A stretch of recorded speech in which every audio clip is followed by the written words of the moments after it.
Hi, this is Cheryl with Sea Spirit Tarot. Throat chakra. Every time I get on here, I itch. My throat, I get rough. That's why I'm here. I'm here with my daily thoth study, reading. And I just think these cards are so spiritual. I think they incorporate so much. And I'm going to have to read a biography on Crowley. You know, I have a book over there, his Moonchild, that I haven't read in years. But he can't be any harder to read than Blavatsky, right, Madame Blavatsky? But anyway, I have a new deck of cards. The big ones. So I can use these for spiritual path work for me. Haven't even taken the plastic off.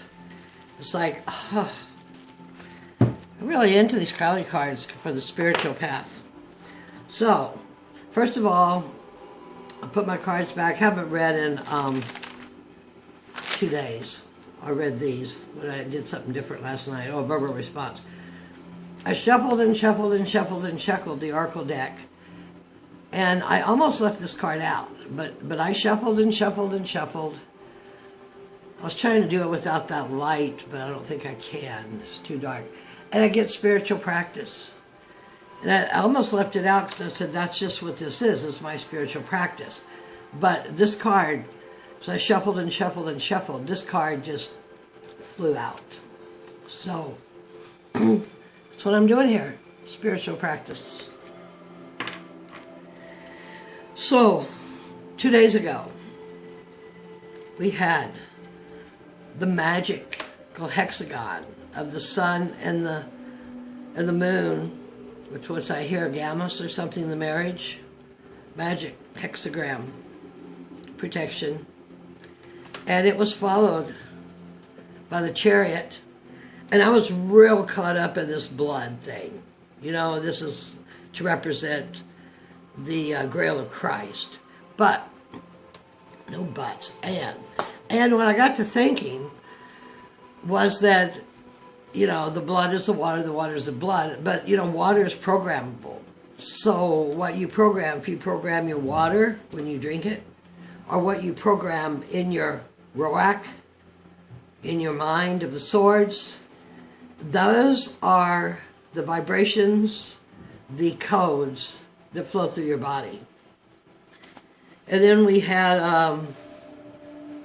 removing the Roak, removing your false ego with the Queen of Swords, and reflecting your true being with the Queen of, I'll never get this ball right before I start, with the Queen of Cups, air and water.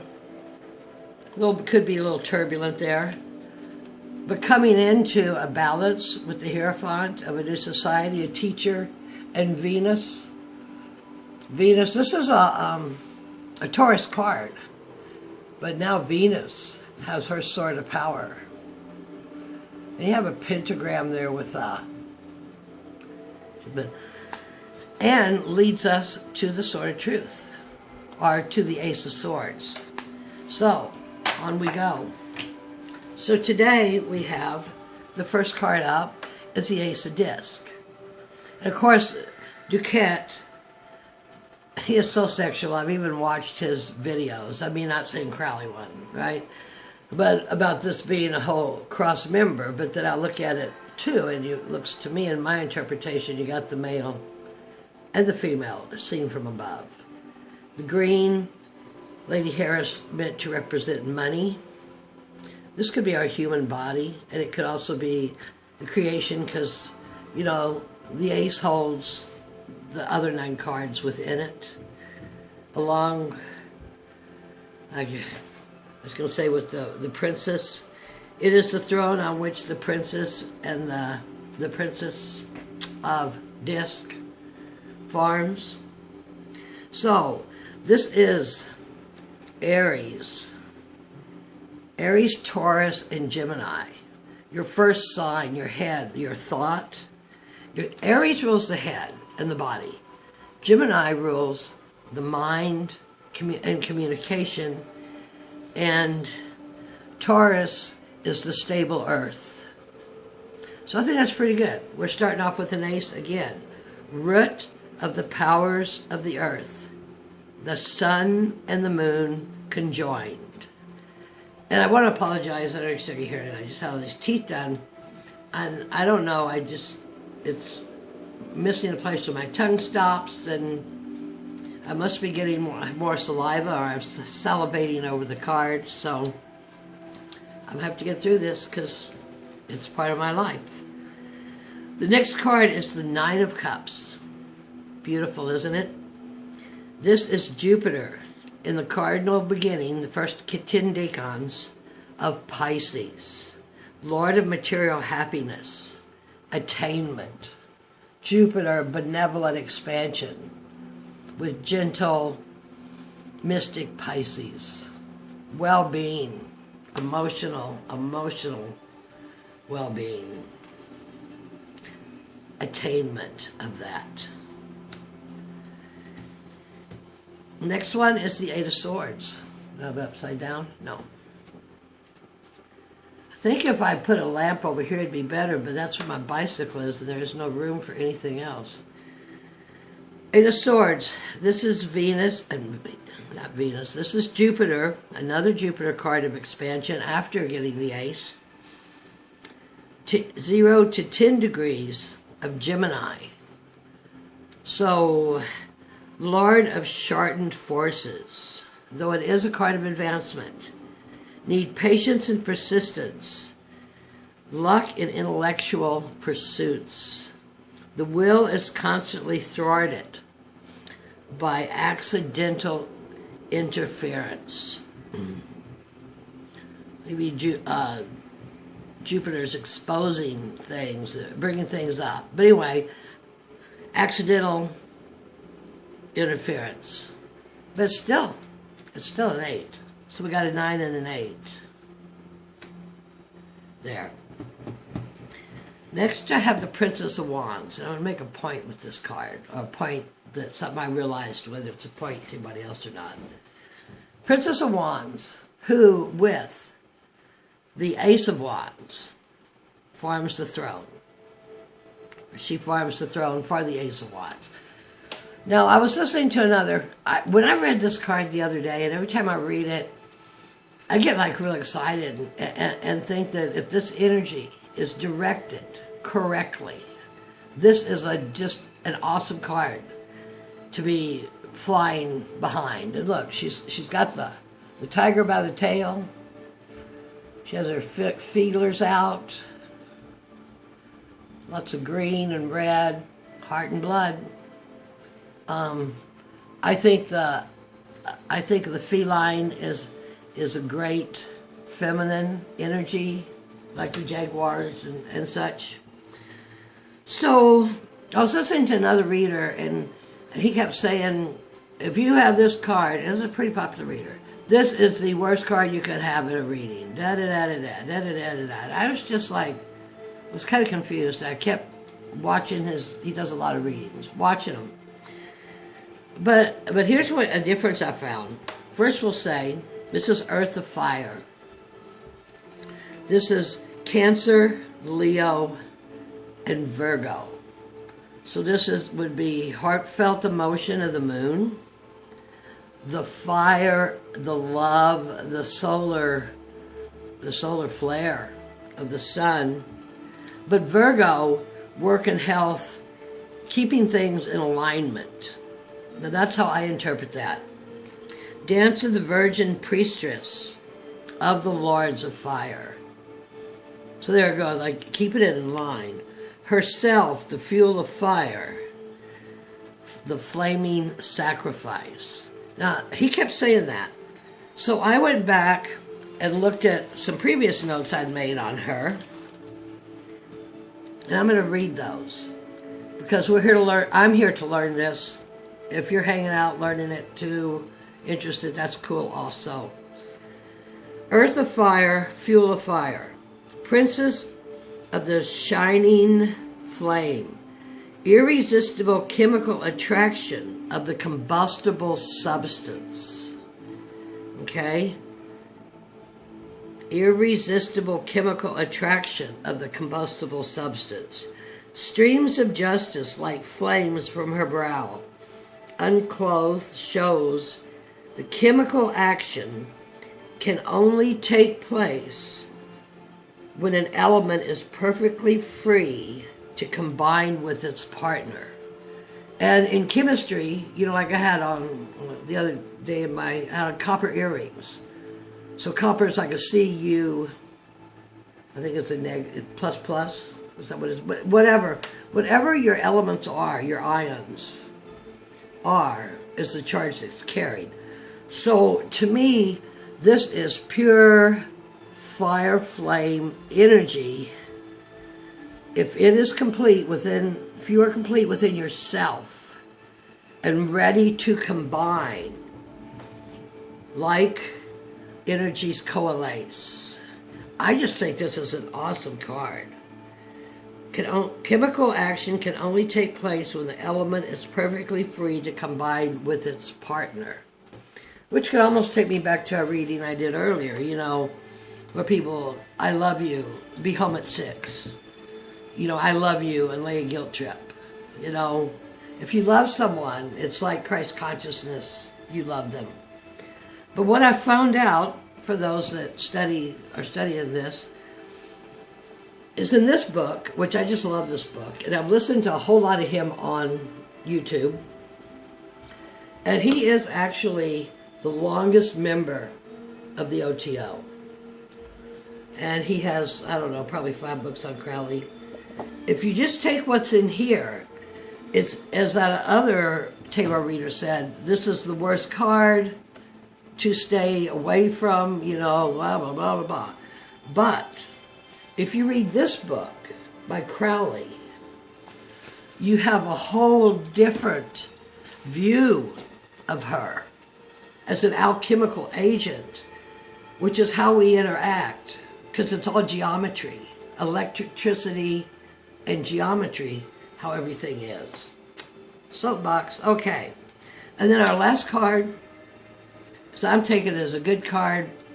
When I read, it's going to be a good card. Swiftness.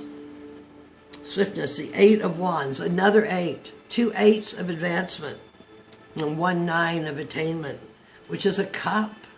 The 9 of attainment is a cup of our emotions. The other 2 are wands and swords.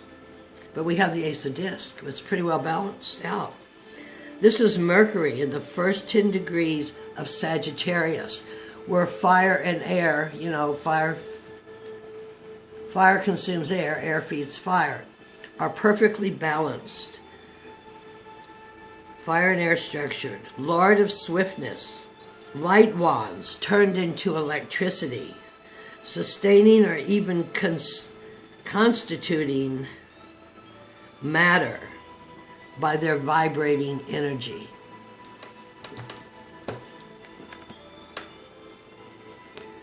Goes with this card. Goes with this card with Aleister Crowley's meaning. To be alchemically or chemically, the ionic chart to combine. But if we put it down here to earthly matters, like minds coalesce, or where's your soulmate or your soul sister? Someone that is just there. And you don't have to put any boundaries on them. Labels, restrictions. This is a gorgeous card to end with. Energy of high velocity, furnishing the master key to the modern mathematical physics, which is something that the physicists or whatever, have not caught up with yet, as I was speaking earlier about the new energy that's coming in. New energy separate from the energy, or in addition to, than what we learn about in the law of thermodynamics. Matter can neither be created nor destroyed, it can only change its form. Well, there is new energy coming in. It's part of our evolutionary process, the music of the spheres. And this is just an electric. I mean, look at that. You got a rainbow. You got a tetrahedron. pin to here. I can't remember. Well, yeah. It's the same thing as my pendulum. I don't know, I'm having a block with that name. Anyway, to sum this up, we left off with the Ace of Swords, which is a male and female. If you look at symbology, male and female combination for creation, and go in to the Ace of Disc, of the earth, of the body, of ourselves, with the full potential, if we go on our spiritual path, the full potential of happiness, the 9, the wish card. Not oversighted, but at a level emotional well-being. And as through life, we're going to get some interference, because that's how it works. But we have the Princess of Swords, except she's a wand. The Princess of Wands, and here's the Ace of Wands. So here we have the whole potential. Ace of Wands, yeah, for a whole nother new beginning, because this is what begins the Ace. To start the suit of the Battle of the Swords. And swords are always, except for just a couple sword cards, they're all about battling your rock, battling your intellect, to move from your heart and your dignity and your own divinity, because that's what we're trying to do. The purpose is to fall in love with ourselves as divine beings and become one united, like in the Lust card. So I just love this card. I don't think it's bad. And then the one we're ending with, after this, ready to combine, we have the electric laser light rods with the rainbow. So that's our progress today on our spiritual path. And that's what I'm using these for. These will be my spiritual path cards. I don't even know if I'm going to use these in regular readings, because I did last night, and I go to the spiritual side of them immediately when I was trying to do something more, I don't want to use the word mundane, but I mean spiritual, everything is spiritual, but I was trying to look at objectively something instead of from my divine being. And the card that insisted to come out, remover of obstacles, spiritual practice, Ganesha, those colors. So anyway, that was my Thoth reading lesson for today. If you sat through this, thank you. I'm teaching Thoth because I don't know it, and I'm also new on YouTube, basically 6-7 months. Returning after 30 years to the tarot, which I just figured out. So if you sat through this, I hope that you pick something up. I hope I pick something up. That's why I don't say very many things about each one, because I'm trying to get that to go in. Have an absolutely beautiful evening. Many blessings. I'll see you next time.